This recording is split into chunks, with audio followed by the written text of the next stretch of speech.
and I want to welcome all our viewers to this meeting, which anticipates this year's Forum for the Future of Culture. The Forum is an annual project for reflecting on the future of culture, social change, and constructing new visions of the future. This year's Forum will be held on March 26th through March 28th. Of course, owing to the pandemic, it will be transmitted online, and you're all invited. Its organization was made possible with the financial support of the European Cultural Foundation and the Batory Foundation. This year, the forum is under the heading of Solidarity and Care, and these are the issues that we'd like to discuss and think about this year.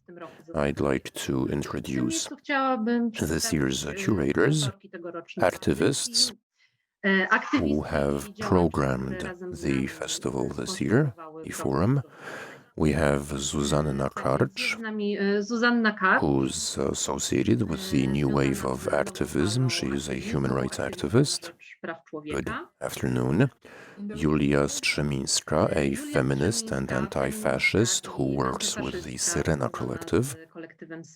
Good evening. Justyna Samolińska, a columnist, activist, and trade union activist with the Workers' Initiative Union. Good evening.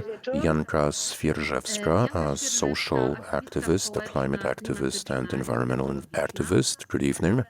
And Amel Mana, who's a social activist, a feminist, and anti-fascist, also associated with the Syrena Collective and the Student Anti-Fascist Committee. Good evening. My name is Karolina Gembara, and I will be moderating this discussion, with the title of which is You'll Never Walk Alone, What is Grassroots Social Solidarity?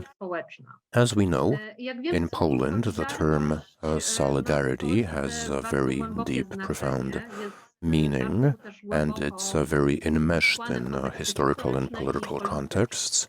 I personally believe that the title, the slogan, "You'll never walk alone," which is often heard in the context of protests today, invokes radical grassroots solidarity between people and gives us a chance to accomplish a semantic shift and rethink the meaning of solidarity as the foundation of social relations.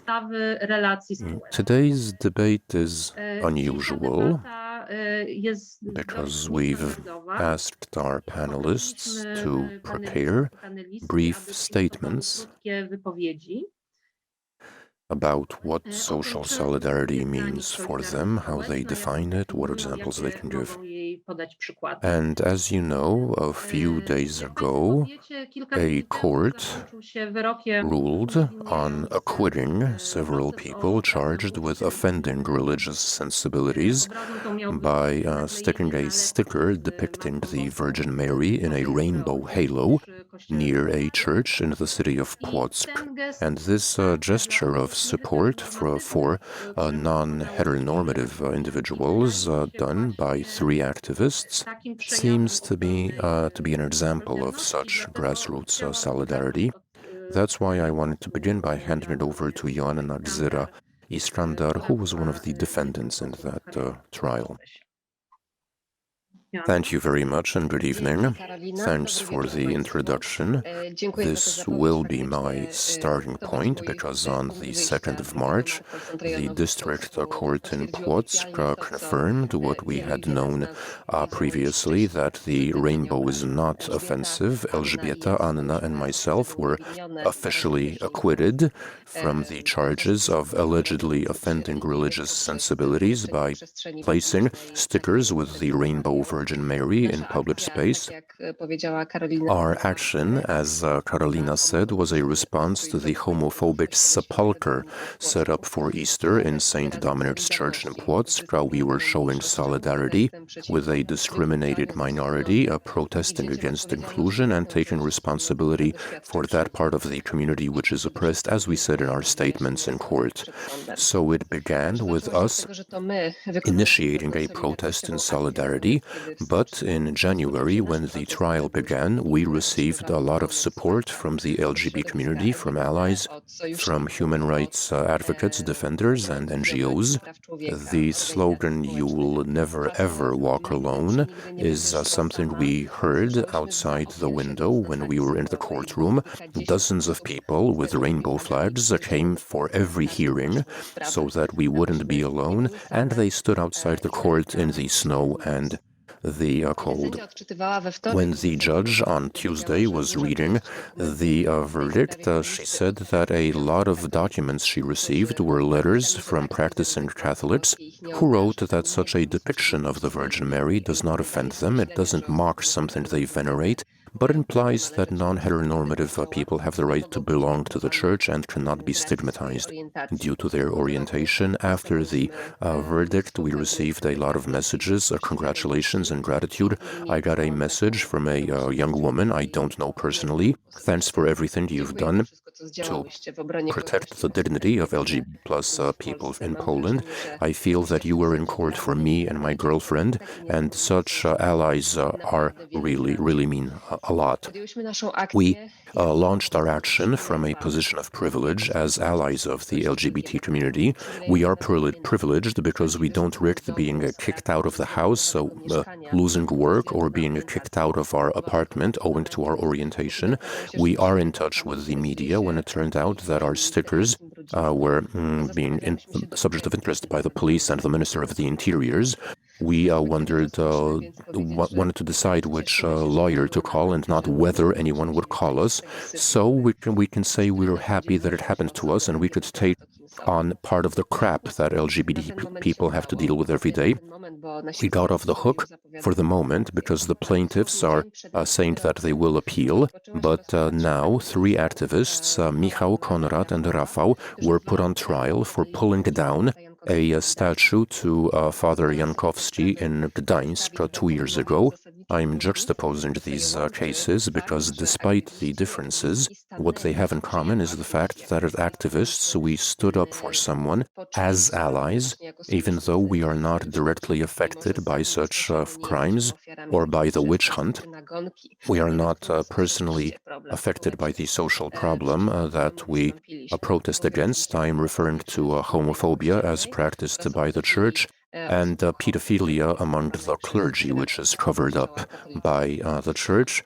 The case in Gdańsk raises concerns because the defendants were denied the right to defense. Michał Wojcieszczuk's statement, whenever he mentioned the pedophilia of Father Jankowski or the indifference and negligence by the Church, the judge interrupted, saying that these were secondary and irrelevant. The judge also refused to listen to quotes of statements by victims of Father Jankowski because she believes they're irrelevant. The court wants to make the defendants out to be hooligans. Since there's no room for victims to be heard, this trial is not valid. Rafał Suszek said the next hearing is set for April 6th. Because the court didn't listen to the defendants, their statements were published by the media. Konrad Korzeniowski wrote, "As I understand the world, every community is or should be based on empathy. And that's the way I see it. I see social solidarity as showing support as an ally, and that means going beyond your comfort zone and privilege. It also means understanding that the problem exists even though it doesn't concern me personally. Because I am empathetic, I try to be selfless, and I do things when institutions do nothing. Social solidarity is something that each and every one of us can do for someone else, for a discriminated group that needs support. And I also believe that social solidarity is something that we can't be taken away from us. Thank you very much."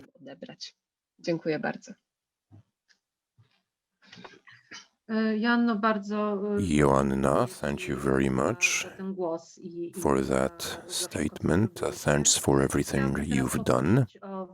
Now I wanted to ask Igor Stokfiszewski. Igor is a researcher, an activist, and a commentator with Krytyka Polityczna. Thank you very much, Karolina, but I also want to thank Joanna for her statement. I wanted to share some thoughts about solidarity. They'll be overlapping with what Joanna said, but I wanted to give another example.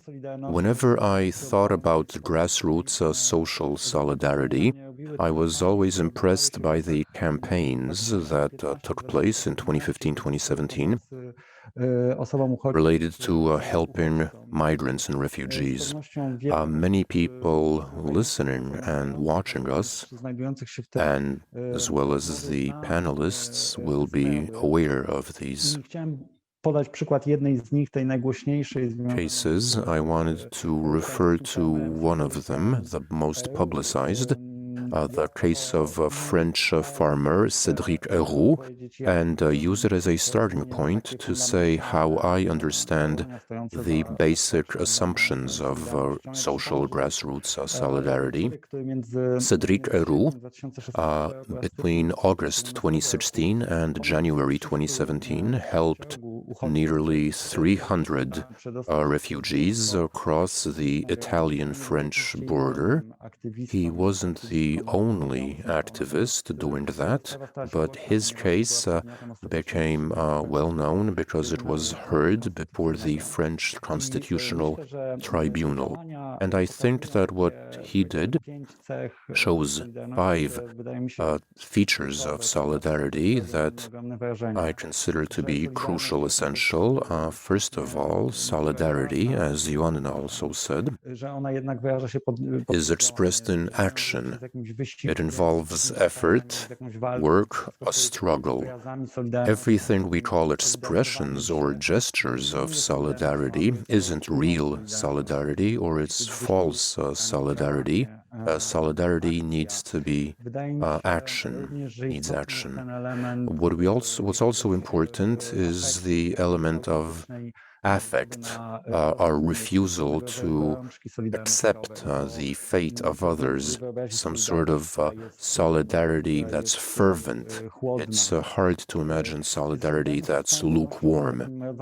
Solidarity is an autonomous action, and what Joanna said illustrates it very well, is action that doesn't take into account habits or cultural or legal mores, and in this respect, it's the strongest, most powerful gesture of sovereignty, autonomy. That I find that very moving. And I'd also briefly like to say who we show or showed solidarity with and what that means. Well, it's definitely the case that we often show solidarity with people like us, and we know a lot of examples like that from recent years. The classic example in social or workers' movements is a solidarity strike, where one enterprise goes on strike in solidarity with another enterprise that's going on strike to give it a better bargaining position. A different form of solidarity is a solidarity with others, with people who are not like us. I remember testimonies of persons who were resettled after World War II and who all of a sudden found themselves living in Polish, Ukrainian, German communities, in villages, and in many statements they said that we helped one another, we helped them, even though they were Ukrainian or even though they were German. So this solidarity shown to people who are different is important, and the example of Cédric Héroux is also striking because along with a whole network of activists, he not just helped not just refugees because they were different, but because they were different, because they were refugees, and showing solidarity because someone is different. this instinct that if they're different, I show solidarity. That's also very moving and impressive and striking. And I want to get back to the solidarity strike because I think it highlights a very interesting feature of solidarity, as I understand it. Namely, it shows the strange economy of solidarity, because workers who start a solidarity strike do not directly benefit. Moreover, they are striking on behalf of someone else. But it seems that there is a rationale in which the benefits come back to them because it contributes to a common good, to a universal good. And alongside what I defined as what I called solidarity due to difference, this economic dimension, this dimension where it's something done for the common good, seems crucial. Thank you.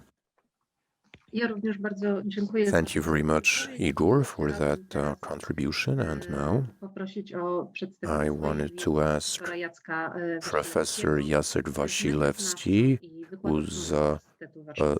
who's in media studies and who's a lecturer at Warsaw University.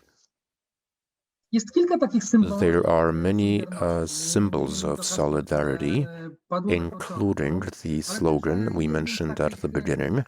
One of these slogans that's 40 years old is "I'm stopping this streetcar and it's not going any further." I see this as a manifestation of resistance, bringing ordinary activities to a halt, to show solidarity. And before this meeting, I was wondering what it takes for grassroots solidarity to appear in society. And as I see it, we need social bonds for empathy to exist. We need to see the connections, the similarities between ourselves and others.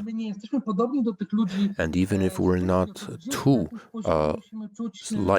similar to those people, we have to feel some sort of empathy. So there's a bond, and a bond also implies a trust, because we help when we trust people.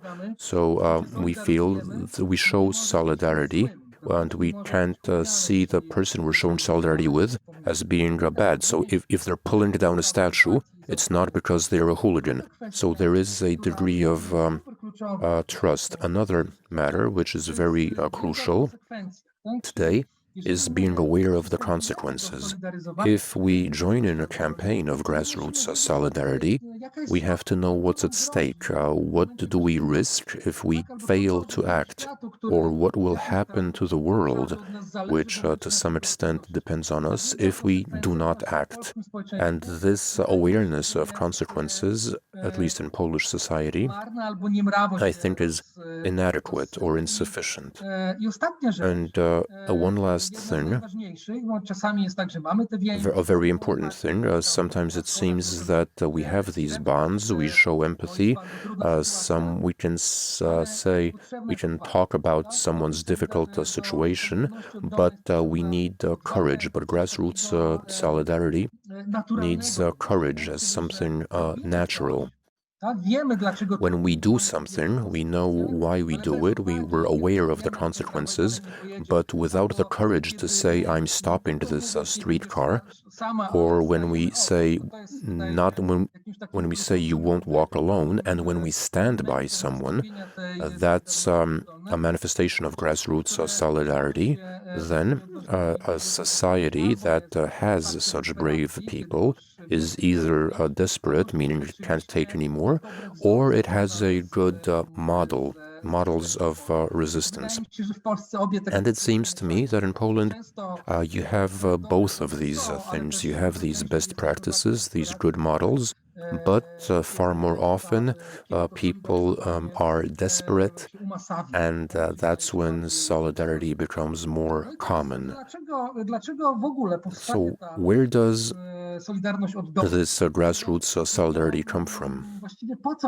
What do we show grassroots solidarity for? We have institutions in a democratic state, after all, but grassroots solidarity often is a manifestation of the fact that some state institutions are weak.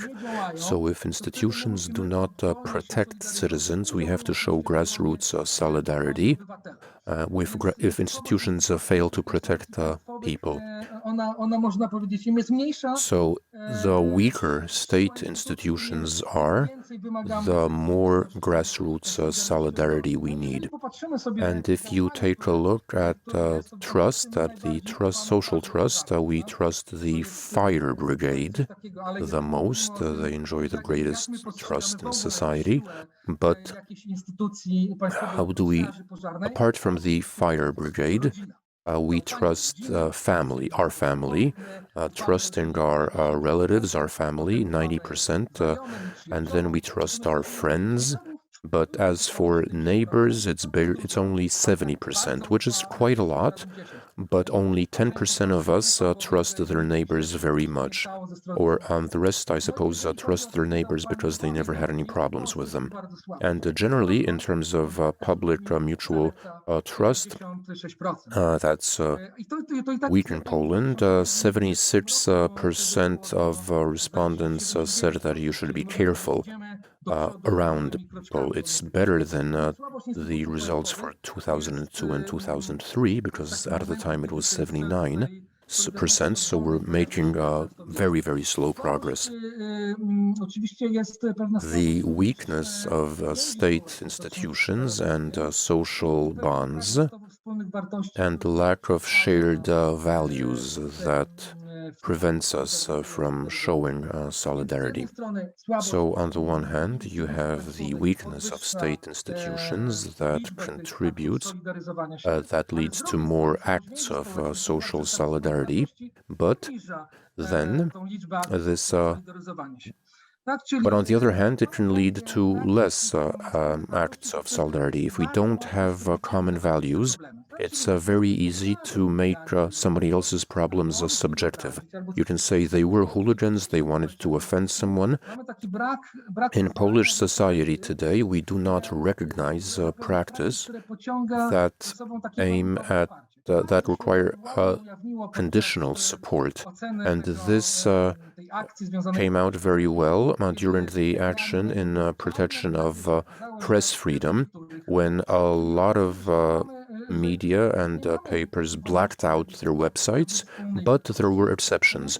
It turns out that media freedom is not a universal value, and that solidarity is somehow tribal. And I find that regrettable when it comes to solidarity. I won't even mention solidarity in wearing masks on your face. We wear them here on our chin, or keep our nose uncovered, or on our forehead. So we show mass solidarity when there's a loss, and this is very visible, and I don't want to speak for unionists, but if we look at union membership, it's been at the same level since 2016. At the moment, 12.9% of the workforce is unionized.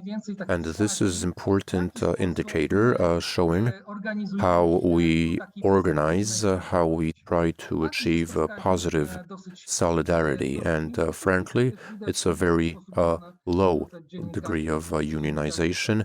And thanks to that, journalists can easily be fired.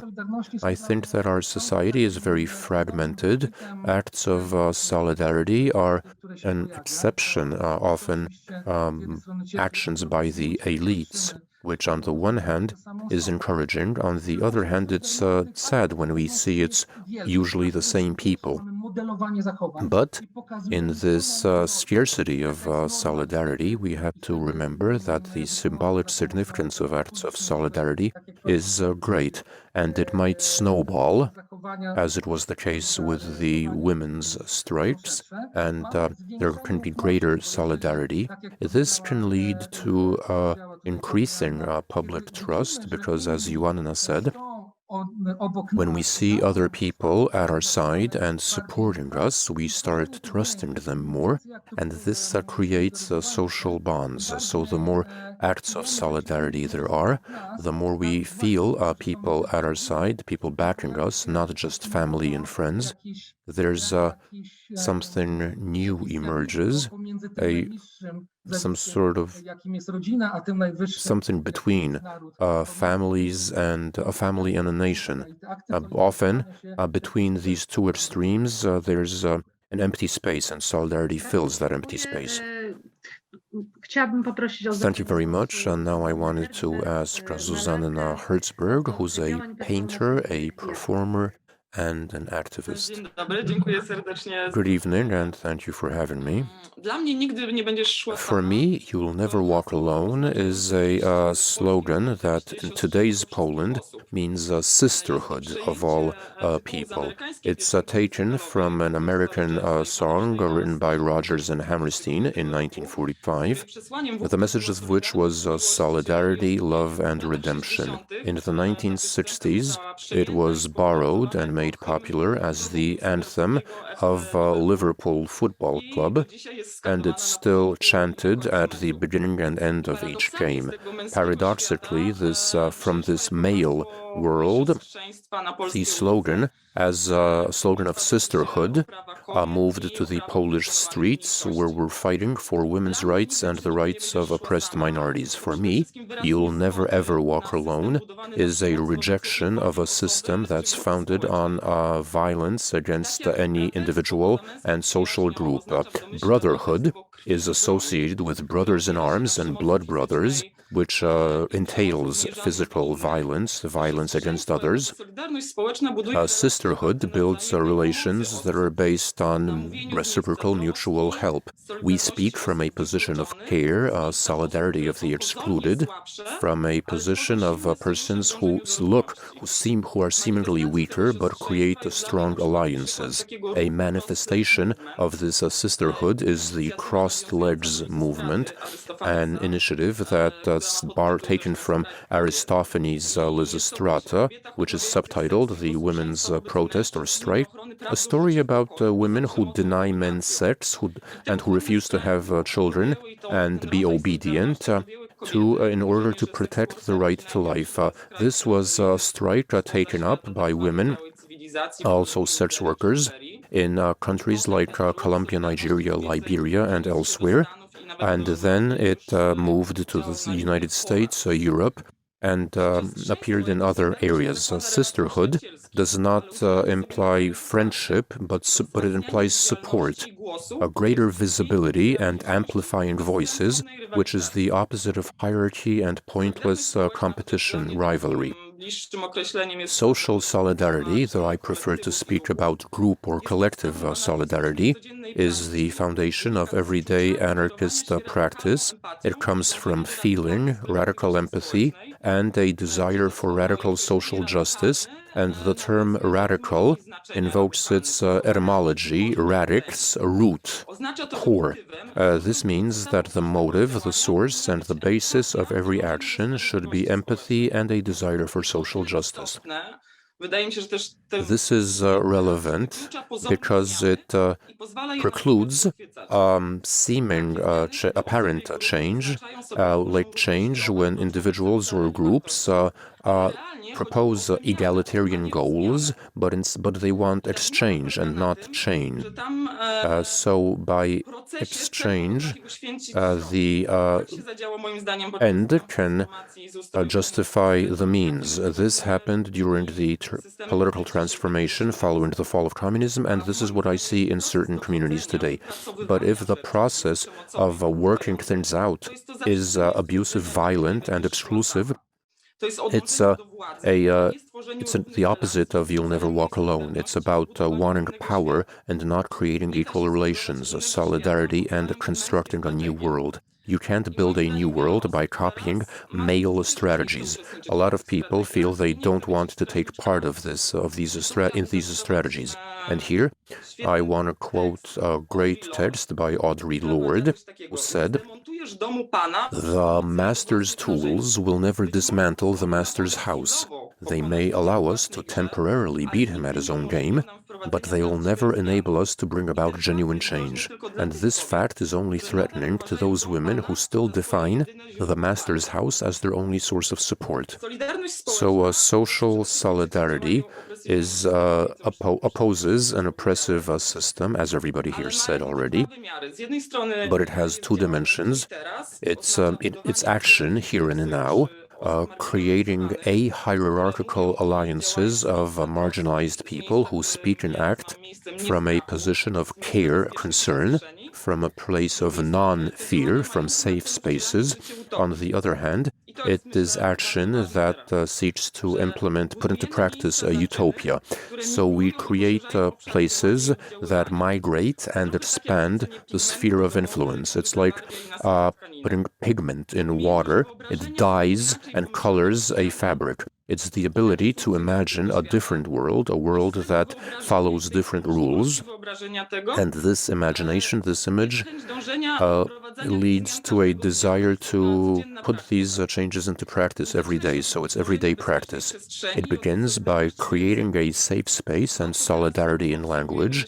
What we are witnessing now is, I think, largely based on language. Language defines ways of thinking. It creates a community. By rejecting a patriarchal civilization, we reject its language, which perpetuates a culture of violence. People who show solidarity socially, queer language, they modify it, use it to strengthen one another. So instead of acting from a position of power and vertical structures, we use the potential of new language, which is a fundamental instrument to build safe, equal relations where nobody pigeonholes anybody else before a given person defines themselves, before they self-identify. Solidarity in language is all about creating an inclusive, non-harmful language, non-hurtful language, and not using grammar or sound the way things sound, which is a question of convention, and grammar or aesthetics cannot justify violence in language. Creating a reality in which everybody is different, everybody is equal, is the opposite of building a community on a fear of difference, which means temporary alliances. And even if these alliances are temporary, the social fabric continues to be woven, and solidarity is our strength. I think that anarchist, anarcho-feminist, and anti-fascist activism is a system of communicating vessels.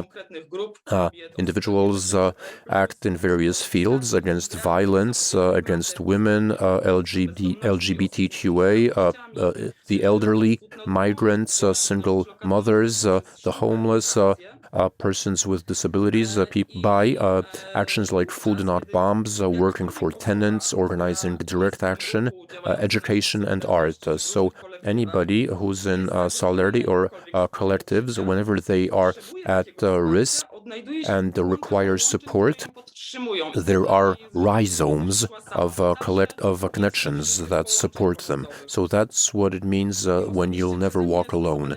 Personally, I use instruments from the area of art.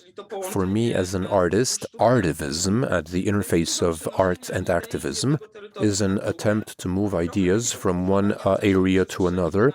It's traveling in time and space above boundaries and the pressure of majority narratives. Using art, I try to create safe spaces, making it possible to understand different perspectives, to regain and inform about experience that was cast out of majority narratives. and find minority voices, national, ethnic, and identity minorities. So I want to use art to imagine a new future. The utopia of a better future is not something from the past, but a task for us today, and we can't have that without solidarity. Thank you very much, Zuzanna. And now I wanted to hand it over to Kaja Kochnowicz, who is an activist, a feminist, and an anti-fascist. Good evening. I wanted to say something about grassroots, the aspect of grassroots social solidarity, which appeals to me. Namely, social solidarity is activity that gives us agency and lets us set our own rules. I think that living in this patriarchal capitalist nightmare, we keep being stripped of agency at every step, and the institutions which were established to defend justice or give us justice are ones where we are brought down to the position of an unwanted supplicant who is alone in the face of the bureaucratic machine and who is at its mercy. This involves powerlessness and teaches us that justice is something that can be given to us, can be taken away, but never really belongs to us. This lack of agency and convincing us or persuading us that we can't change anything, or the lack of awareness that we can change the political reality, can be overpowering, overwhelming. And thanks to that, capitalism, the patriarchy, and oppression can continue to exist. Grassroots social solidarity is something I find very revolutionary because it uses instruments of enforcing justice without paying heed to the machine. It is aware that that these tools belong to it. So it gets agency, it defines the rules, and then carries this out. There are very many examples. For instance, blocking the eviction of tenants when a group manages to stop an illegal eviction by simply blocking it, or resistance against the injustice by giving people their property back, restoring. One recent example was the solidarity protests outside police stations when protesters are the victims of political oppression. There are groups of people who show up outside police stations demanding that the persons arrested be released, and this was often successful, or the police couldn't work because they started thinking where to transport the arrested people. So these solidarity protests couldn't take place. But nonetheless, they did. And a good example of grassroots social solidarity and how it can shape reality is abortion. Currently in Poland, we are at a point when, actual needs notwithstanding, the possibility of having an abortion has become illegal, but abortion is still possible and takes place every day, and that's thanks to grassroots collectives and people who oppose this unjust law, take things into their own hands, and help one another have organized abortions. In Argentina, solidarity with people who need abortions but cannot have them because of the state regulations. The actions of independent feminist collectives and supplementing this access has led to decriminalizing abortion. This took a long time and required the creation of a huge network of supporters, and it's not the case, and Now that abortion has been decriminalized, this support still continues because solidarity is a cross-border thing, and abortion activists in Argentina are helping people from neighboring countries, but agency and solidarity have a huge potential for emancipation, a huge emancipatory potential. I think that in Poland, I hope that in Poland, where we're all learning social solidarity and regaining agency, I hope will also be successful. And taking advantage of I wanted to take this opportunity to call for not making social solidarity conditional on anything. And if we are sensitive to social issues, if we're willing to show solidarity, then let's not deny solidarity to sex workers and transgender individuals, because I think that recently they are being denied this solidarity. Thank you very much. Ja bardzo dziękuję za ten głos.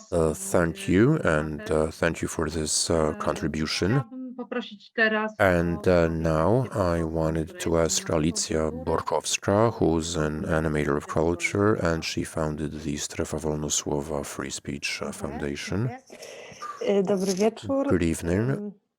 Ja tak jak myślałam o tym, When I was thinking what to say tonight, jest najważniejsze. I wondered what I found w haśle w ogóle most towarzystwa, interesting które in troska. this motto and in the motto of solidarity and care. To jest dla mnie najważniejsze. And for me, in social solidarity, what matters most is Miałam takie care dwa and obrazy. being Jeden together. jest związany I had z, two images in my head.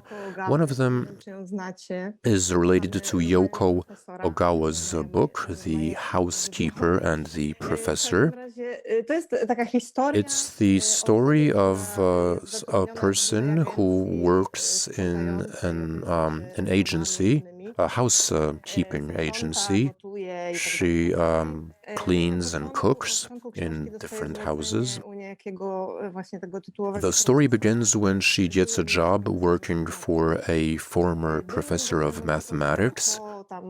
He had an accident some years ago, and he has a condition where memory loss. He only remembers what happened in the previous 80 minutes.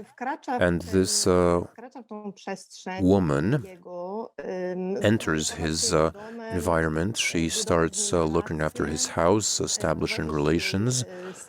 She has her young son with her. She cleans his house, organizes a birthday party, takes him to a baseball game, tries to discover what he likes, and they gradually make friends. They befriend each other. But both her and her boy, her son, put a lot of energy into this relationship, and they're not discouraged by the fact that every 80 minutes they have to reintroduce themselves. They have to say who they are, where they came from, what they're doing in his house. And so it all begins once again afresh. And we have this impression when I thought about the topic of this conversation and what we do in our foundation, this 80 minutes and this slice of reality, this time that we can devote to making someone's life better is more important and more valuable than like great sweeping visions of the future. What will happen and on behalf of what. Of course, we have these visions, they matter, but I think that what matters most in solidarity, what's most important, is improving the here and now, selflessness and willingness to start afresh with no expectations, with no strings attached. And the second picture I had in my head was the picture of residents of Lampedusa. I remember conversations I had several years ago now with people from Lampedusa, most of whom were fishermen, about how they feel, what it's like having so many boats come into their shores, so many people dying offshore. And I remember talking to people who were advocates or who were supporters of the Northern League, of the Liga, who could vote for different parties than you'd think. But when a boat came to their shores and people staggered out of the boat, the same people who opposed, who protested against taking in migrants, who were came out, went out onto the beach, gave refugees their shoes, and cooked large pots of soup. And this is another aspect that came up in our conversations, namely that it's unconditional. In moments of solidarity, we can surprise ourselves and we can be surprised by other people. And the law of the sea that many residents of Lampedusa mentioned when we asked them how they feel when they are prohibited from helping people at sea. The answer was always people on land can say what they want, but the law of the sea is in force and nobody can stop us helping another person. We can keep us from helping someone else.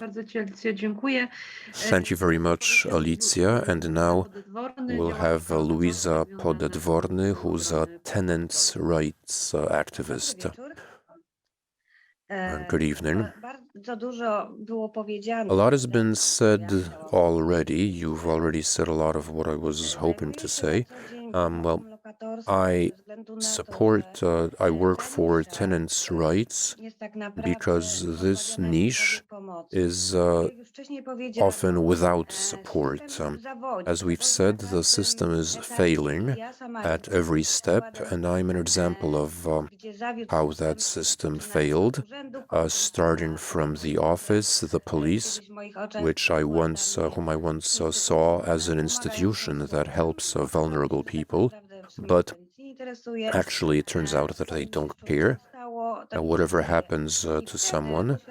And then I realized that we need grassroots support. Everybody, no matter where they go, to an office, so they run into a wall. So there's a lot of bad things happening, and it turns out that no institution cares. I noticed this personally because when I was pregnant, and my landlord wanted to evict me from the apartment in which I was born, then there was always somebody from the Tenants' Defense Committee who had my back. I only found this sense of safety, among people who decided to look after me, to have my back. After I spoke to police who said that they don't care, that I can file a civil suit, that even if I lose even if I miscarry, I can also sue someone for that. And I realized that there's a lot of people in my situation. And the group, the committee, showed me that it's possible. These are ordinary people, but whenever I went to an institution accompanied by people supporting me, I couldn't be sent away and saying that nothing can be done. And over these years, I've seen a lot of human tragedy. Well, very often civil servants send people away, giving them misleading information or saying that they never got a document. They send people away hoping that to protract the process or that the problem will go away. People are often left waiting for years for a response. So actually, it turns out that the process can be brought to an end, and you can help people. We've succeeded in blocking, preventing evictions. People get together in a matter of 15 minutes. They come to a site and help. We don't know how often these things will take. Sometimes it can take all day and all night. And I think that it's actually good. I'm happy that, again, this is my field I'm in. I know what it looks like. I know the ins and outs.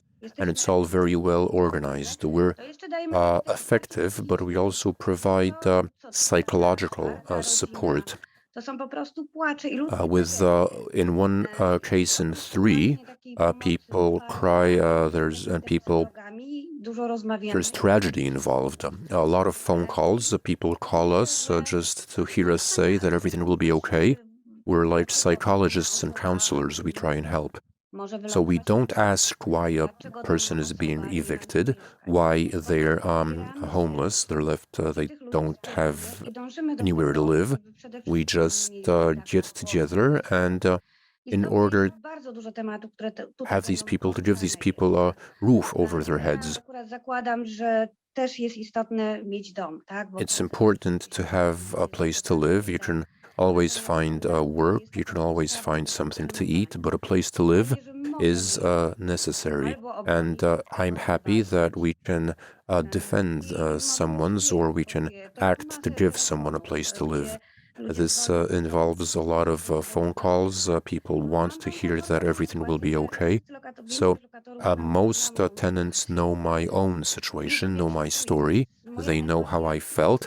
So for me, empathy comes naturally because I know I can relate to their desperation, and I know that for them it's like the end of the world. And thank you, that's it.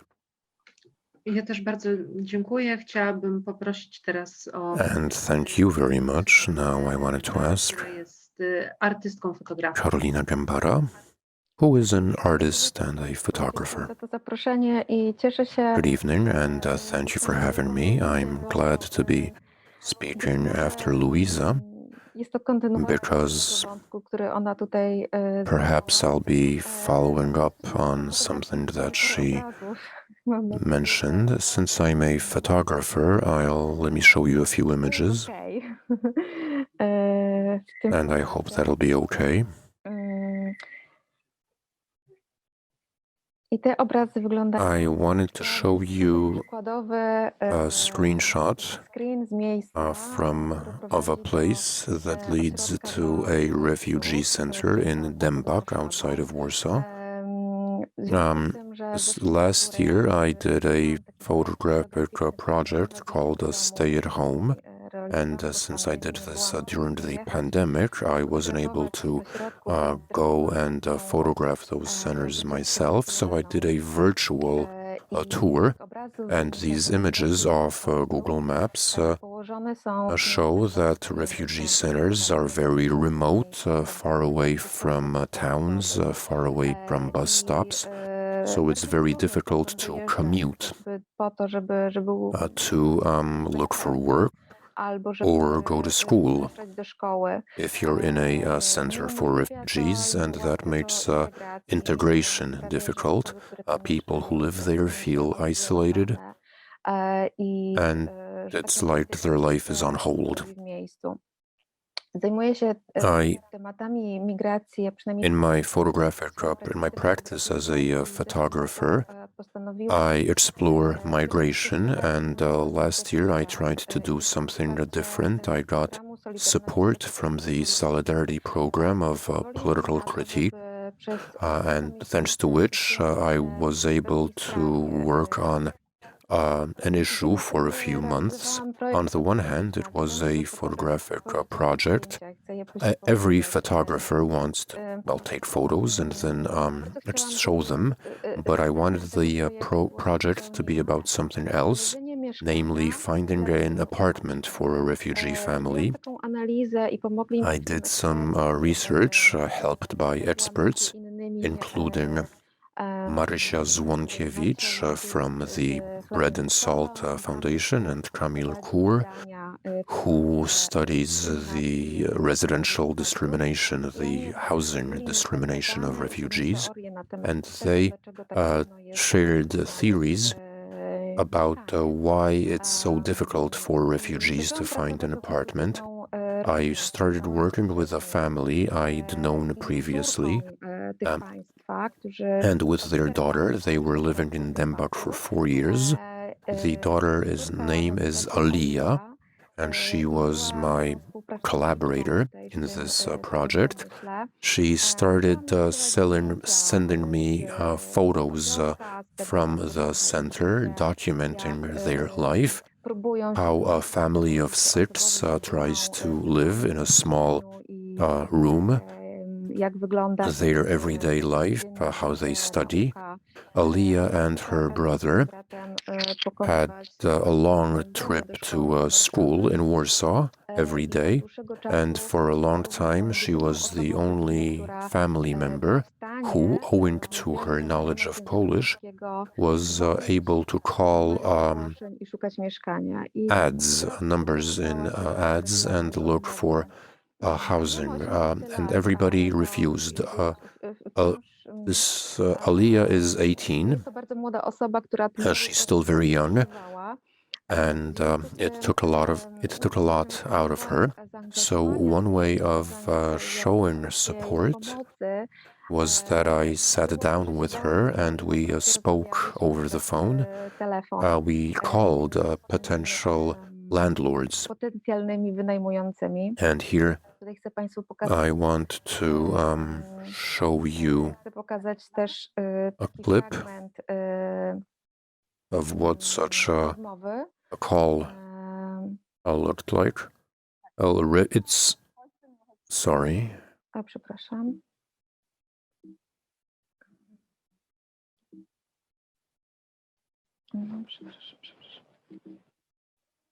Nie mogę nic tu zrobić.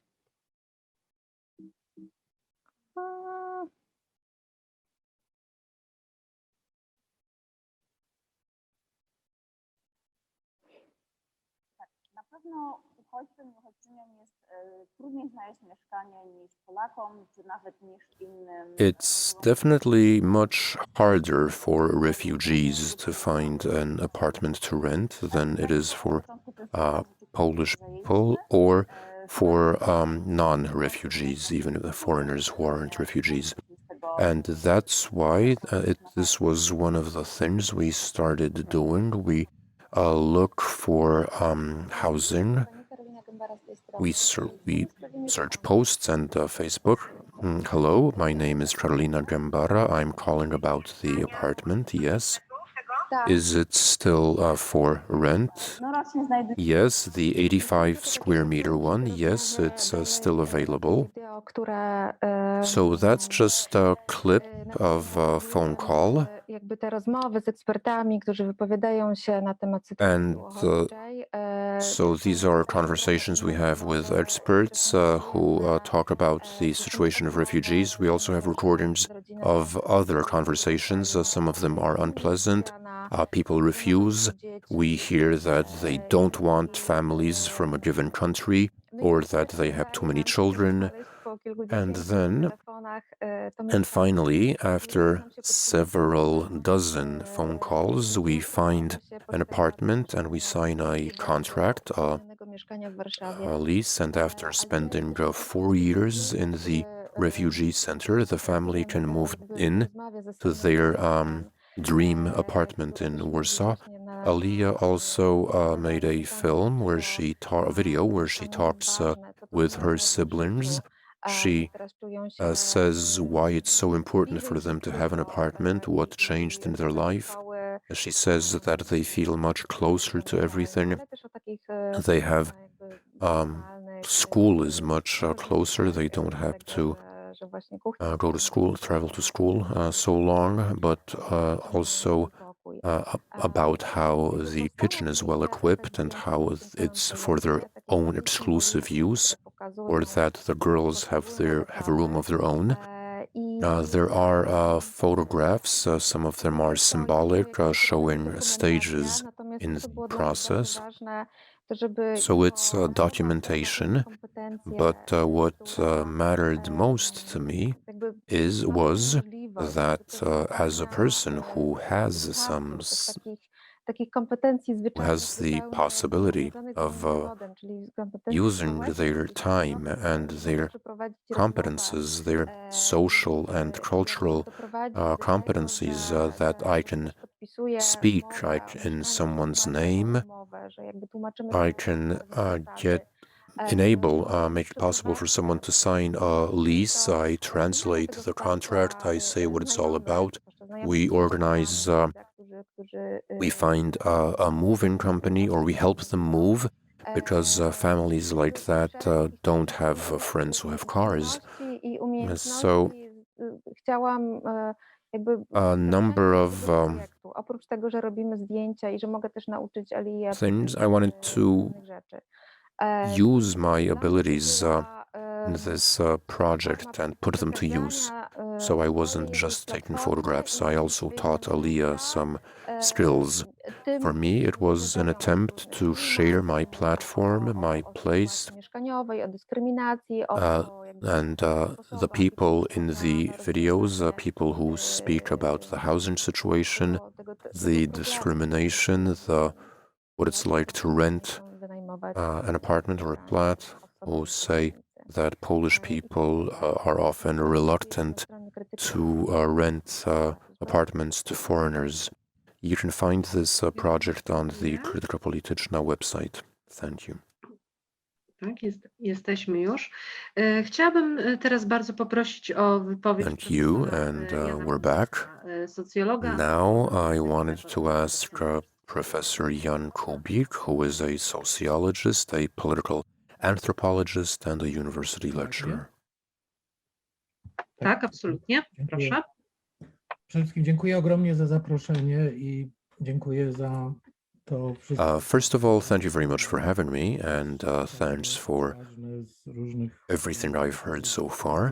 This is extremely important for very many reasons. Also because I'm in the United States, but I'm interested in Poland for a number of reasons, also because I was born there. For the past 40 years, I've been studying social protests, including the ones in Poland and elsewhere. I'm interested in comparing protests from various parts of the world. My first book was about Solidarity, the trade union, the uppercase Solidarity. And since '89, I've been studying protests in Poland. So this will be more of a bird's eye view, and maybe my perspective will be different and might be useful.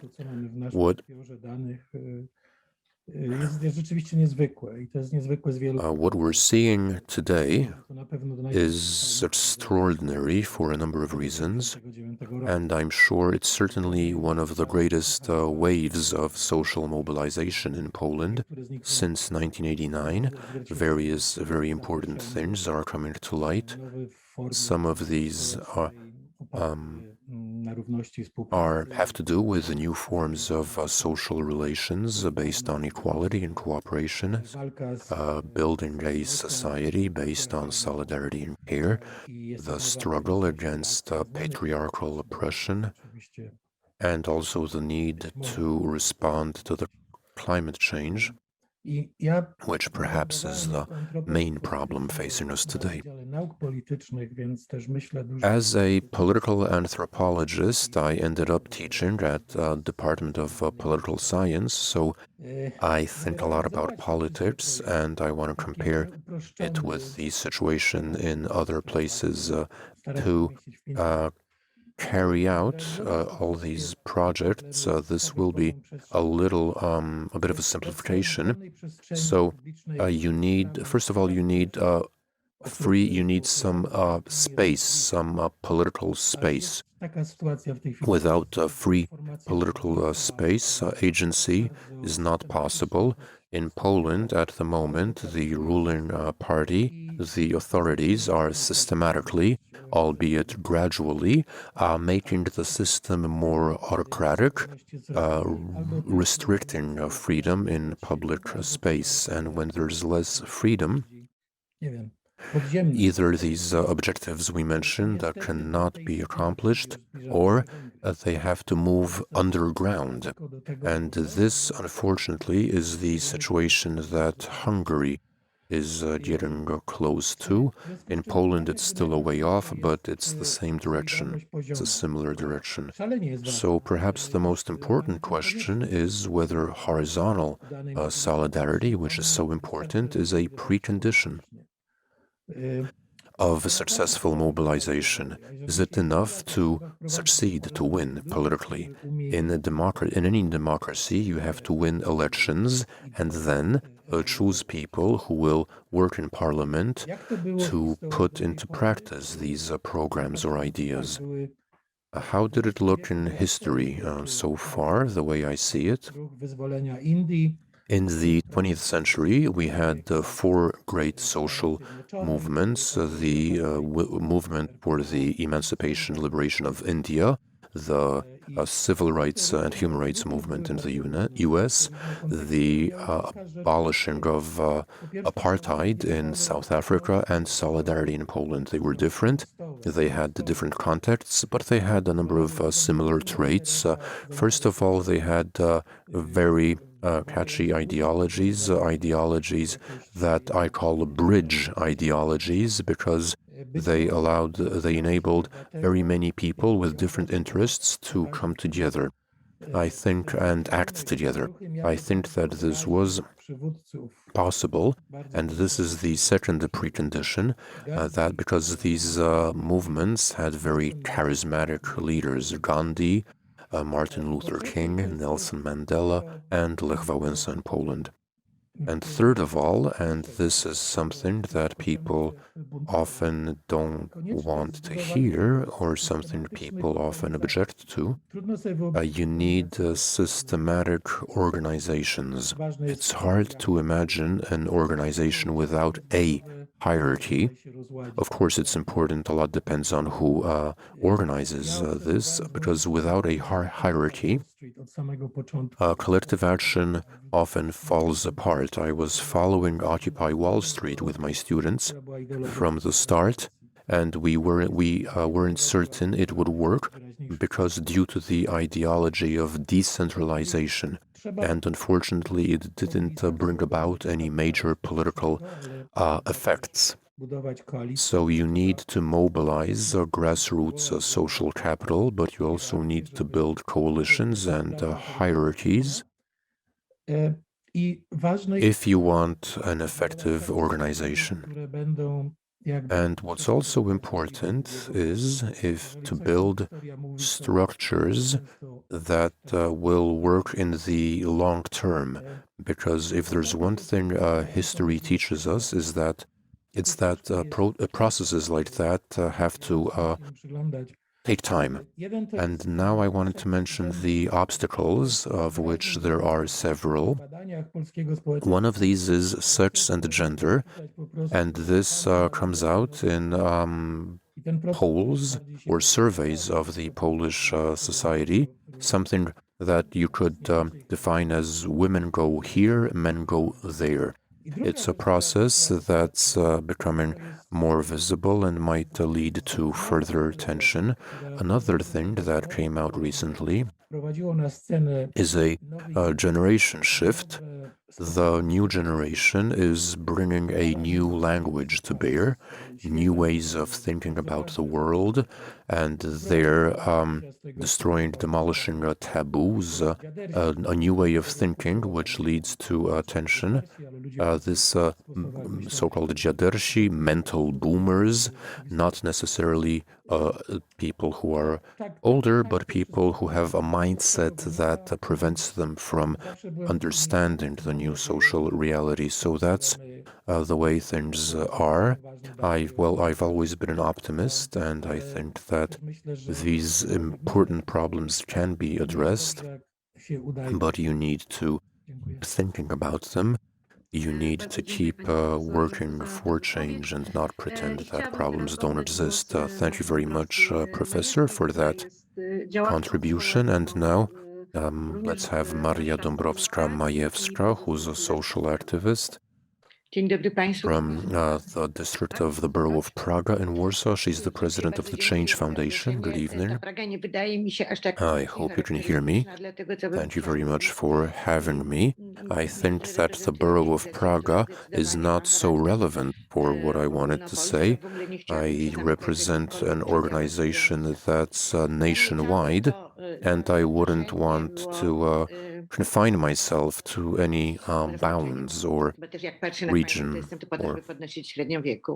I was surprised to get this invitation. I think I'm here to raise the average age, and I'm not happy, I'm not comfortable with the term "you'll never walk alone," because I find it exclusive, because in Polish the verb has a feminine gender ending, and instead I would use the neuter gender grammatically, so that I'm not accused of being exclusive. Instead, what I like much more is fuck off or a way to fuck, which was a slogan that people don't seem to use that much anymore.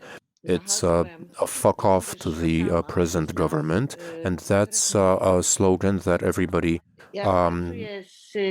could take on board, while you'll never walk alone, with you'll never walk alone, it seems that there are fewer and fewer of us. I work with groups which are often called disadvantaged, excluded, refugees, convicts, people who are out of prison, former convicts, people who are in education or who have fallen between the cracks. Actually, I never know who teaches whom. I've been doing this for the past 9 years, and I think that the most effective way of demonstrating solidarity and care in our foundation. So everybody who is involved with our foundation works in a very caring way with everybody, and we do not differentiate between beneficiaries, between the people we work with. One thing I haven't seen in this discussion so far is education. I think that the reason we're not open to solidarity and care, in the broad sense, in a way that would be socially acceptable, has to do with the decline of education. My organization collects and distributes books. I know how exciting that sounds.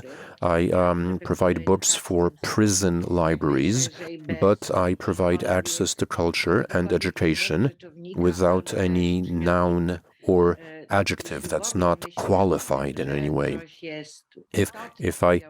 If anything is important in what I do, is for something to be nice, real, true. And you need to begin every day, to start fresh every day, do it every day, and not necessarily when you're being surveyed or when you're doing a project. I think, sorry, I got a bit lost here.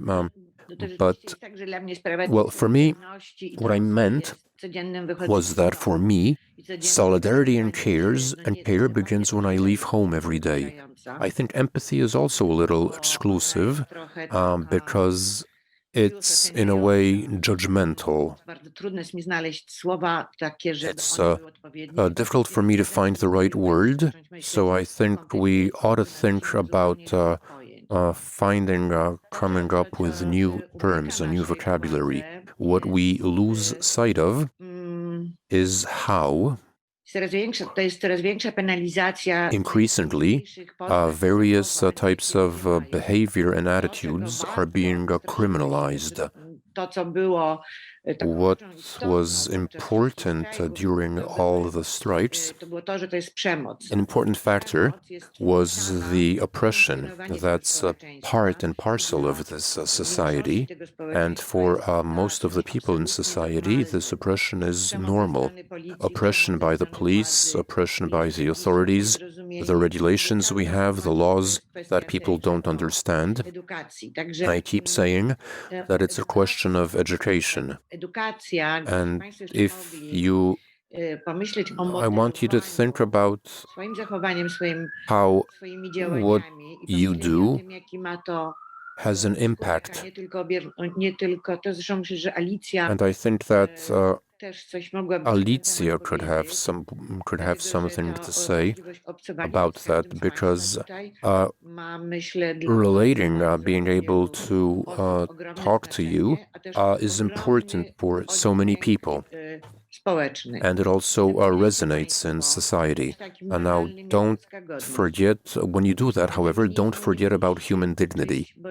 Feminism is not something we have to learn or teach, because it's clear for most people, it's obvious for most people that we have the same rights, that women are equal, women have the same rights as men, but not the same duties. Because in the circles and the communities I work with, I mean, that's clear. Thank you very much. Bardzo dziękuję. Thank you very much. I just wanted to say that I mentioned the borough of Praga because that's where Teatr Powszechny is. We love Teatr Powszechny. We owe it very much. I don't know who owes most to whom. Well, anyway, we're neighbors. People from Brzeska Street come to your theater, and we wear your T-shirts with pride. That's great. Now I wanted to give the floor to Emilia Kaczmarek, who's an activist with the Action Menstruation Foundation. Thank you very much. We've already spoken about empathy, respect, education, but we haven't said anything about simple actions that I think can help sustain or show grassroots solidarity. I will be using the example of the foundation I run. It's the foundation which works with period poverty. Period poverty is a problem that brings out a lot of emotion and clearly shows whether our society is or isn't empathetic. It's not. A lot of people deny persons who menstruate the right to have their period with dignity and to live with dignity all month, regardless of their physiology. Our foundation relies on small gestures by people who don't think they're changing the world. They don't see themselves as activists even. But these are people who at some point noticed that there is a problem and try to solve that problem to the extent they can. They don't sacrifice everything. They chip in to building a grassroots solidarity and support the fight with period poverty in Poland. Before I began, very little was done in this area. Now that people have believed that everyone can do something, that you don't have to move mountains, it's enough. Sometimes it's enough to move a pebble. And we've began working for change, and this change is affecting the lives of hundreds of people, of thousands of schoolgirls in small towns and in big cities. together we can build a social solidarity based on the belief that nobody should have a problem in living a normal life because of their physiology. And I think that's very important that we continue developing that solidarity. And we can do that if we show people that they can do something. We can talk among ourselves. Everybody keeps everybody's saying great and worthy things. I'm very impressed by this discussion, but most of the people I work with perhaps wouldn't understand half of what's being said. For them, what really matters are these small-scale actions that make up something bigger, that are part of something bigger, that helps them feel important. So it's important that you keep reaching out to new people, get them involved in the network and social action, and in that way create a social solidarity that all of us need so much. Bardzo dziękuję. Thank you very much. This idea of small-scale, everyday solidarity is something that is very close to me, and thanks for mentioning that. Now Jarosław Urbański is a sociologist and activist who's associated with the anarchist movement. Good evening, I hope you hear me. Tak, słyszymy się. Thanks for having me, and frankly I was a bit surprised that we'd be revisiting the topic of solidarity in a historical context, because I hadn't expected that we'd be rehashing this issue and thinking whether this idea is still present in Poland and whether its role in the last 30 or 40 years, in fact, whether this idea is still vibrant, whether it's still alive, or should we perhaps instead think in more critical terms, the concept of post-solidarity, what transformation brought us, what its nature was, and if the economic changes haven't led to mass exclusions that led after 1989. So instead, we might be looking at a dismal lack of solidarity, not solidarity as such. Or maybe in the 1990s and at the beginning of the present century, solidarity was often confused with social solidarity, and we shouldn't confuse these two concepts.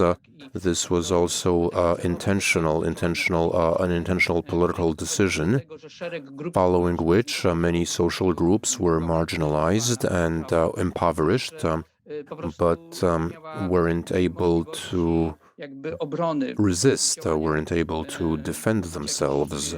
Of course, this did happen, but the social response to all of the social movements and union movements was moderate, to say the least.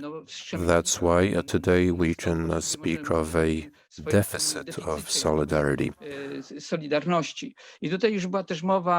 I could refer to a number of issues, but I'll focus on two of them. We mentioned the tenants' rights, but at the peak of evictions, when we had peak evictions in Poland, the tenants' defense movement encountered or ran into a deficit of solidarity. Many people were evicted in silence, and nobody stood up for them. I personally take part as the Wielkopolska Association of Tenants. I take part in blocking evictions, but these are important as personal declarations by each and every one of us, and it's also a group effort However, in most cases nationwide, this blocking was just the tip of the iceberg. In Poland, 2.5 million people were evicted since 1995. That's a tragic figure and shows shows these mass evictions which continue to plague people. So that's one aspect, and another aspect has to do with the trade union movement. And union activists were fired on a large scale, and they didn't experience solidarity either, and there was a deficit of solidarity that we need to bear in mind. Of course, as I said, there's personal experience of solidarity. When somebody showed solidarity with us, or when we showed solidarity with someone, important tactics for groups of resistance, people who work at a grassroots level for specific groups in society, but in a more institutional context, in a broader context, we still can't call ourselves a society of solidarity, even with a lowercase s. What we keep seeing divisions and inequality in society. We can't forget that. We've been saying a lot about solidarity in society, but we have to realize how deep the divisions, the splits, the polarization is. It's also growing. It doesn't come out of nowhere. These are cracks and fissures which are structural. Or at least that's the way I see it as a sociologist. And our ability to address this institutionally, not just as activists, of course, this is valuable and necessary, and also seeks to reach a critical mass and change the regime. But when we look at the way the state works, when we look at the economy, when we look at the interface of politics and the economy, we'll notice that solidarity is defective, is deficient. In the tenants' rights movement, the discussion about municipal housing is seen as irrelevant somehow. And I wanted to wrap up my intervention by calling for critical reflection about the social situation. Of course, there's a lot going on, primarily in the big cities. People are showing solidarity with others. The tenants' rights movement is vibrant in Warsaw and in Poznań and in big cities, but in smaller towns, people are treated like garbage. They are thrown out into the street. They end up homeless, and nobody bothers to talk about that. Nobody talks to them. Nobody shows solidarity with these people. So I think that in Poland we have a huge deficit of solidarity. Thank you very much for this powerful statement. Now, to close our debate, I'd like to hand it over to our curators, and I'd like to ask Justyna Samolińska to go first. Good evening and hi. I hope that I'll be able to say something a little bit more encouraging after Jarek's intervention. I respect Jarek and agree with him, but his statement was not really optimistic.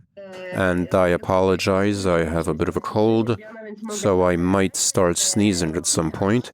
As regards the slogan, "You'll never walk alone," and solidarity and care, what I found most interesting was the word care, because it's a new concept in the public discourse, whereas solidarity, also the union, has existed in Polish history. The concept of care was largely outside of public debate. Care is seen as a weakness. It wasn't seen in terms of politics. Instead, someone who cares for others or someone who needs a looking after, these people are seen as weak. In a patriarchal society, it's associated with women and children because men aren't the subjects of care, whereas care as a political value can give great strength, and only thanks to mutual reciprocal care, oppressed groups, exploited employees, tenants, women, or LGBT individuals can stand up to oppression. Care doesn't rule out struggle. Care makes struggle possible, and it's a way of venting anger. So when we are emotionally involved in the fact that somebody is being hurt, when we care for someone, that gives us the strength and the will, the desire to change reality. So it's a constructive anger. I think that, and here I wanted to comment on the fuck off as a slogan. So for me, "You'll never walk alone" and "fuck off," as said the government, that's not contradictory. I find them complementary. I was thinking about the question about care in Argentina, the movement that was very successful and managed to change the abortion law. It wasn't about freedom, which is something that, but instead it was about reproductive rights. And I think that these young, fresh movements in Poland who've moved away from the category of freedom this, freedom that, and I think it's rational that they don't talk about freedom so much. And it could have an effect in Poland because for many of us in Poland, freedom is a value that's often mentioned by neoliberals, namely an individualistic vision of individuals, of human beings. But if we are to be effective, we have to work and fight together. People who are oppressed have to join forces. So shifting from freedom to care is something that gives me hope that our struggle will be more effective. When I hear someone who calls for, who only has freedom on their flags and banners, I get scared. It scares me. So I'm also happy that we're talking about care rather than the legal framework. There was a time when most movements were all about rights. We have the labor code is our right or our law, but I think we've moved away from that, and now we're invoking empathy rather than relying on a legal norm, a legal standard, which let me down. I'm 33, and I think the law, Luiza, as a tenants' rights activist, probably could have a lot to say about that. But the law has let us down a lot, and now finding a source of morality in something outside the law is, I think, a change for the better. I think care as a value has come up because movements are gaining in importance.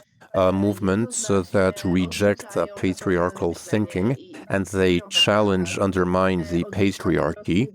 For me, this regaining care is a feminist achievement. I'm not saying that women are destined to care for others, but this ignoring or rejection of care was the outcome of hierarchical, patriarchal, and conservative thinking, where people are. So there's a group of those who are higher up and those who are lower down, and never the twain shall meet, and empathy is not possible. David Graeber said that in a hierarchical society, care is always expected to be bottom-up, where workers are supposed to care for employers, where oppressed women are supposed to care for their husbands, or where children and parents. So in relations of power, the more vulnerable party is supposed to show empathy, empathize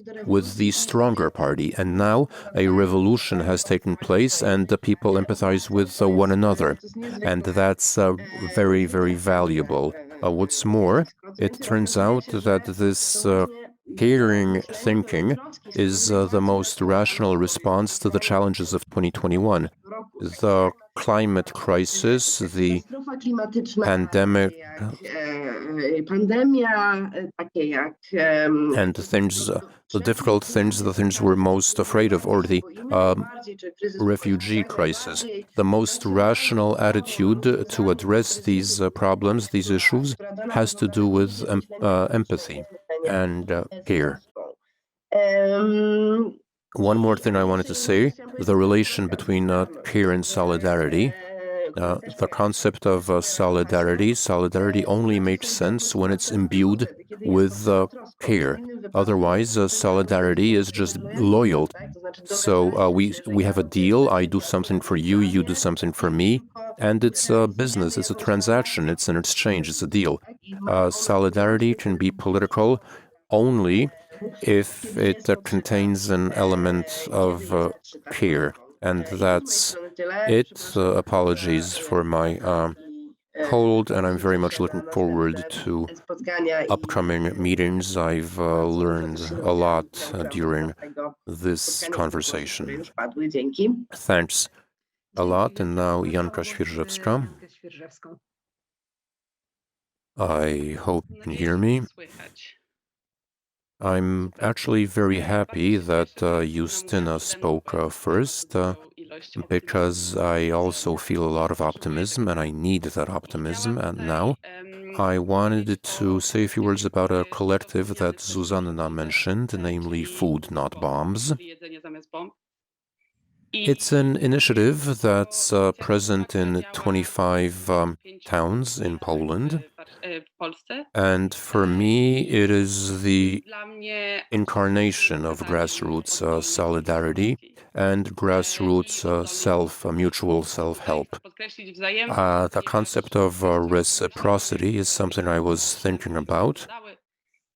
So it's not a one-way process, but like Justyna said, it's not transactional. Instead, we help one another. We talk about things together, and as a movement for persons who experience homelessness, we don't treat these people as objects. We always learn from one another.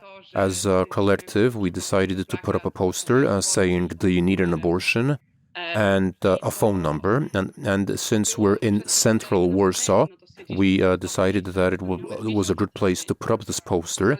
And it was great when I remember how open the discussion was. The number, the poster is still there. It's so we're there for one another. We talk. And I also wanted to get back to privilege, the issue of privilege. In solidarity and care, you need to be aware of your privilege. I have a place to live. I have food. I can afford to buy food. I have free time. I have the time to go shopping or collect food from dumpsters or ingredients from dumpsters. I also have money. We get money as a collective, or I have my own money. I have a job. And being aware of this privilege and then putting that privilege to use in a serious way in the name of mutual care, where we take care of each other and nobody is left behind. Very little is said about people who experience homelessness, or definitely not enough. And for me, this care, this empathy, it has to be radical empathy and radical care. I'm able to sacrifice something, going beyond my zone of privilege, to show radical empathy and care, and try to help people who I know rely on me, but it's an exchange, and between us there. I mean, we learn from each other.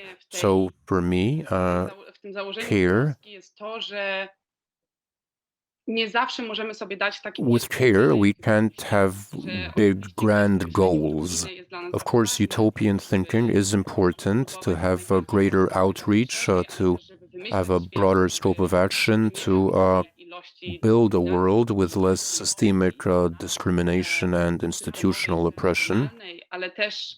But when I go out into Central Warsaw every week, I try to think about every individual, and even if I help one or two people, I'm reaching out, I'm giving them a helping hand, and I provide an oasis of security.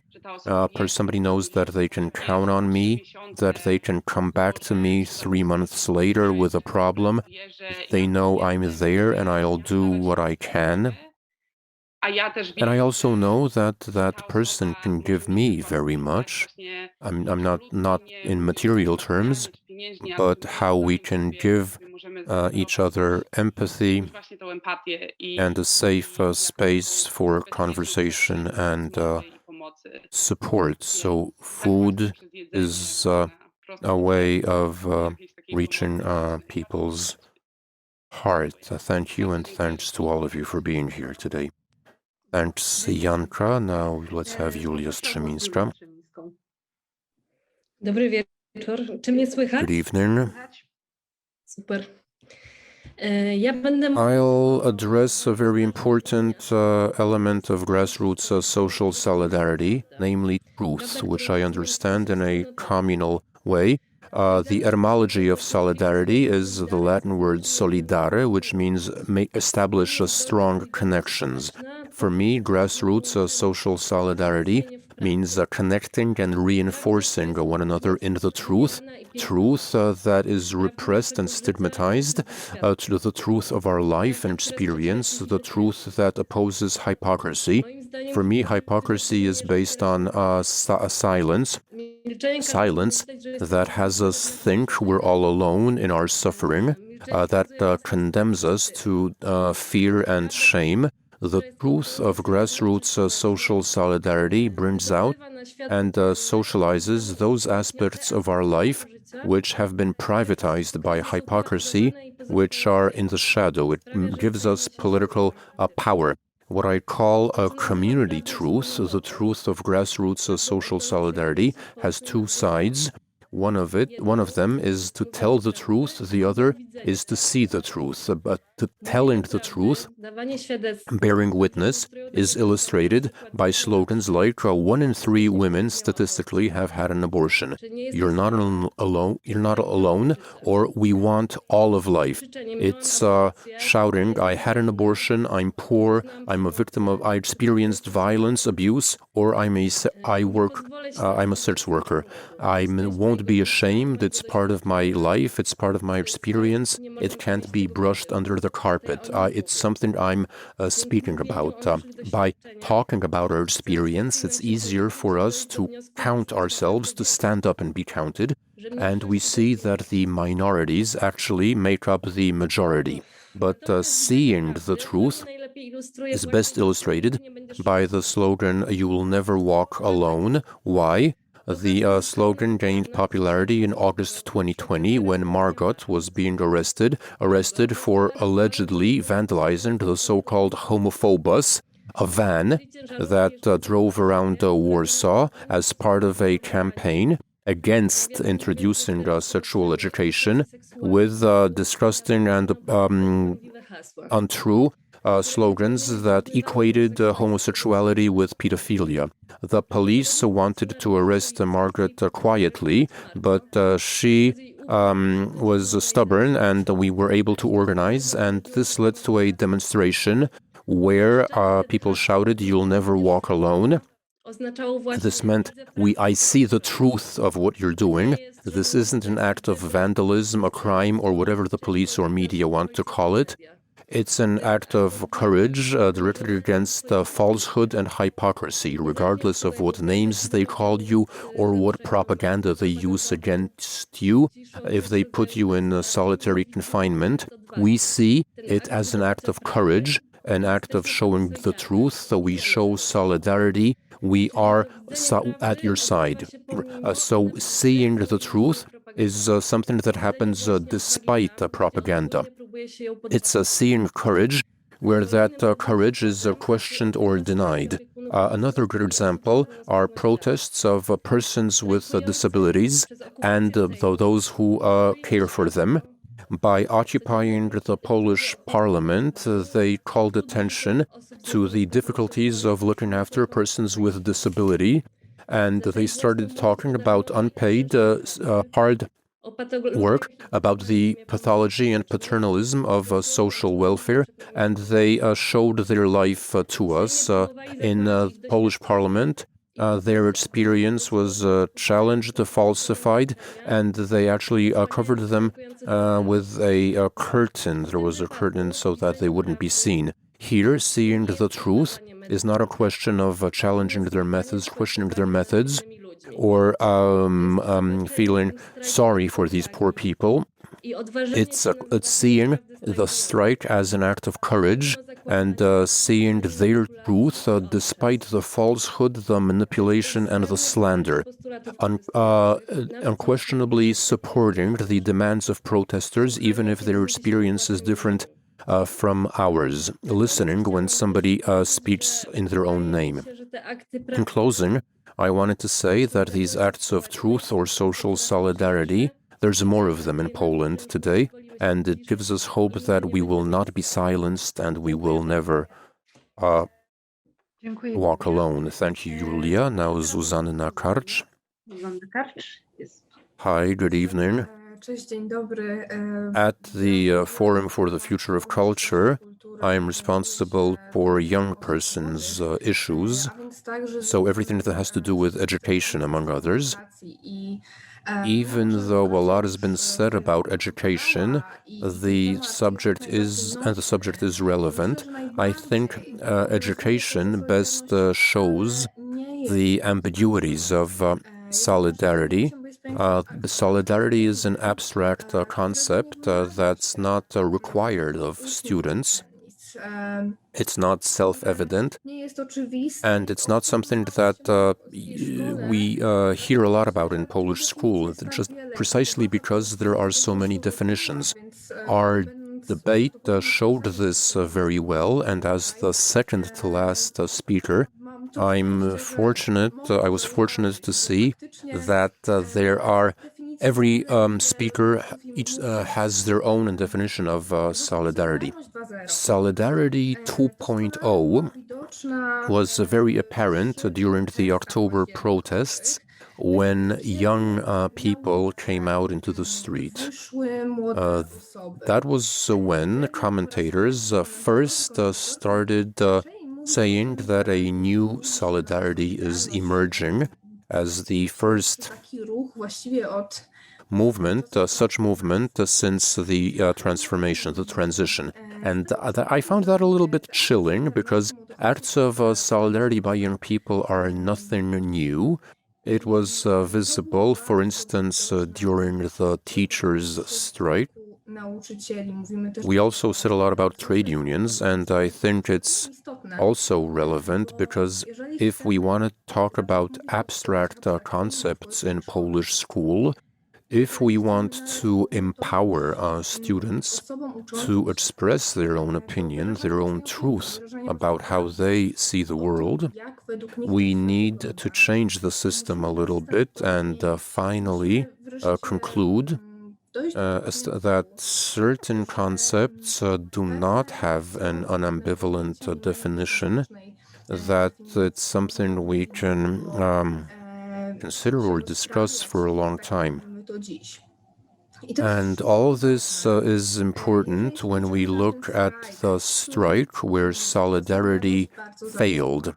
At the beginning it was there, but as the strike went on, only the strongest stuck with it.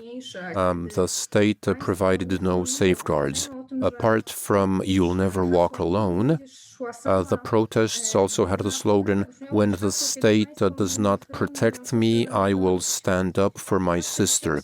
And for me, my sisters are female teachers who suffered because of the strike. Their image as a profession suffered, and that perhaps made it more difficult to change education, the education system. I think that the solidarity of the new generation, Solidarity 2.0, will be possible only when we have a new system of education in which it's not about learning rules by rote, where the activity of young people will be visible but will not be negated. A school that thinks of the rights of groups, anti-abuse and anti-discrimination, anti-bullying, that will teach solidarity and how to find an understanding with the minority and discriminated groups. This is my vision of solidarity as a devotee of human rights. I mean, many of you might not agree that it's human rights that guarantee or safeguard solidarity. I'm a great fan of this idea, and I think that once we understand that young people are people too, and that they have the right to talk about things that matter and to them, and also to define concepts, even abstract ones, and only then can we build a new solidarity. Thank you. Dziękuję bardzo. Thank you very much. And in closing, let's have Amel Mana. It looks like I'm the one wrapping up this discussion. I generally agree with Zuzanna that the concept of solidarity is very vague, and I have a problem with that category. But that's another reason why I think it's worth thinking about and trying to define it, because it's a concept that comes up, crops up in various schools of thought and political projects from the teachings of the church, liberalism and socialism. That's why the way we understand solidarity will affect the way we understand social relations and how we see our place and role in society. And in this context, the concept of solidarity has to do with the way it was seen and promoted by Charles Fourier, a French utopian socialist. For him, solidarity will be what will shape social relations after the collapse of law and the philosophy of morality, which will vanish in a well-constructed society. Solidarity is what comes after the law and morality, and it connects people in a real and not an illusory way. That's why it's important to distinguish between solidarity and philanthropy, charity. Many people spoke about empathy. I prefer to think about solidarity as something that lets me see my struggle in your struggle and my oppression in your oppression. I see solidarity as a social aggregate that allows us to bring together various battlefields based on a real, true community of interest, seeing that the oppression that affects me might be different than the one that affects yours, but they have a similar source and similar principles, rules. That allows us to move the experience of oppression and struggle from the private realm to the political and community realm. For example, if I want to show solidarity with migrants who legally cross the border, who are Christian and assimilate, that doesn't make me that's not showing solidarity. It's a limited and conditional charity and compassion. Solidarity is related to morality. It's my morality. That's the main point of reference. The slogan, "You'll never walk alone," is something I think is great because it goes against the grain of that thinking. Never doesn't introduce any conditions, no preconditions. You'll never walk alone, regardless of whether you have an abortion before the 12th week or after, regardless of whether you crossed the border legally or not, regardless of what I think about your tactics. When you're being repressed, I will walk with you because what matters is what you experience, that you're being harmed, and not what I think about late-term abortion or vandalism or whatever. And for me, grassroots solidarity teaches us that it's not all about us, not everything about us. It helps us go beyond individual, particular thinking and face a real experience that doesn't necessarily look the way we'd like it to look. And here, I wanted to quote a text written by a Syrian left-wing activist and writer, Yassin al-Saleh, a critique of solidarity. It was a text largely addressed to Western readers, and it pointed out that whereas that solidarity is something that we ought to associate with reciprocity, in practice, it has a direction, and according to him, the direction runs from west to east, even though there's no reason why Syrians, Palestinians, or Kurds shouldn't show solidarity with victims of struggle, social struggle in the West. In practice, the direction is usually the other way around.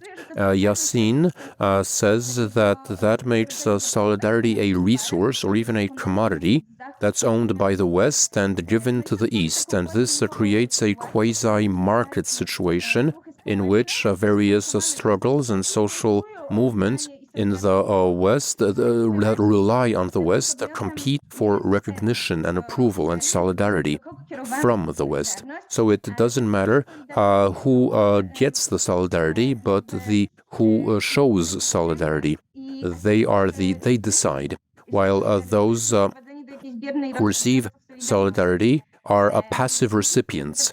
So the essence and the nature of social struggle is marginalized and becomes dependent on decisions made by the party showing solidarity, because that shapes how a struggle in the West is perceived, which tactics are praiseworthy, which should be condemned, and that renegotiates narratives on social movements and decides what should be said, and that's inconvenient, and what should be left unspoken.